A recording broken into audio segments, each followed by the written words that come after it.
Hey, this past weekend in Ridgway, Pennsylvania, a group of chainsaw carvers gathered for the annual rendezvous. Despite coming from vastly different backgrounds and personal paths, the event serves as a powerful call to home, providing a much-needed space for these artists to meet, reconnect, and pay homage to our rugged craft.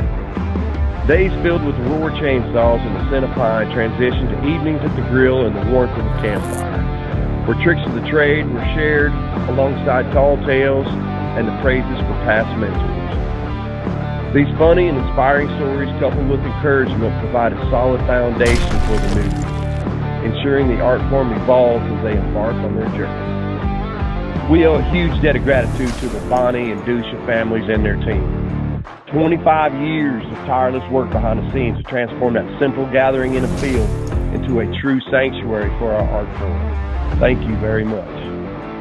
Also, a shout out to the Bear Hollow team. You always bring it. Your passion and love for chainsaw carving and your dedication to the team. Each sleep carve is what we do. Ultimately, the rendezvous is less about the finished sculptures and more about the shared bond of this creative family.